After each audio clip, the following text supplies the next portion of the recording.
Welcome back, everyone. It's Friday, and that means it's time for our Top 4 in 4 countdown, where I review the top 4 stories of the week in 4 minutes. These headlines consist of the news stories that everyone is talking about. Let's begin. Starting with headline number 4, a strong aftershock with a preliminary magnitude of 4.3 has hit an earthquake-struck area in Italy, causing more damage to buildings in a town nearly destroyed a day earlier. Italy's Civil Protection Agency says the death toll from Wednesday's pre-dawn earthquake has climbed to 247. The aftershock caused one building to partially collapse, sending up plumes of smoke and panic in Amatrice. Wednesday's earthquake killed people in Amatrice and other towns in central Italy. Searchers continue to go through piles of rock and sand that were once buildings. 3 towns were hard hit, including one where travelers had come for a pasta festival. Crews have been using bulldozers and even their hands to go through debris.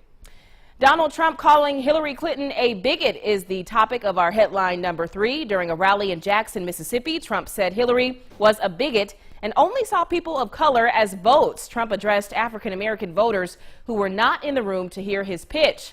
You've had her policies, he said. Democrats running some of the inner cities for 50, 70 to 80 years, even over 100. And look what you have now, Donald Trump said. Poverty, no education, crime. You can't walk down the street with your child. Trump continued, quote, "We're going to fix it. Hillary Clinton has no remorse," end quote. While Jackson is predominantly black, nearly 80% of its residents are African American. The audience at Trump's rally was predominantly white.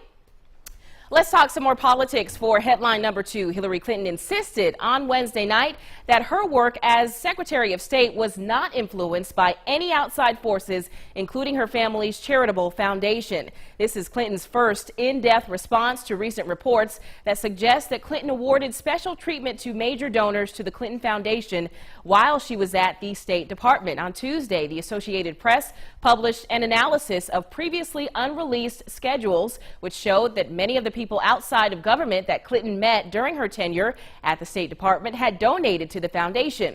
She said the AP's reporting was out of context. It excluded nearly 2,000 meetings that Clinton had with world leaders, plus countless other meetings with U.S. government officials while she was serving as secretary. Clinton offered one of her simplest explanations yet for using a private email server while she was at the State Department, saying, quote, "When I try to explain what happened, it can sound like I'm trying to excuse what I did," she said, but there are no excuses.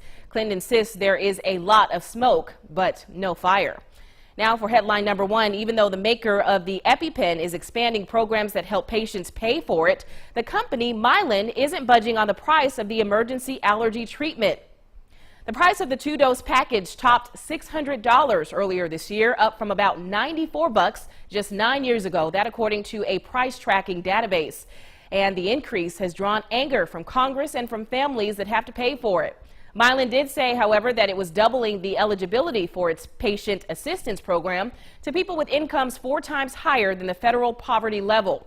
One health researcher says insurers and employers will keep having to pay the higher price and that it will be reflected in higher premiums. EpiPens are used in emergencies to treat severe allergies that can lead to anaphylactic shock. Roughly 40 million Americans have severe allergies, including myself. Well, be sure to join me next week. I'll be counting down a new list of interesting stories and headlines that everyone is talking about from the bottom up. On that note, we'll be right back after this.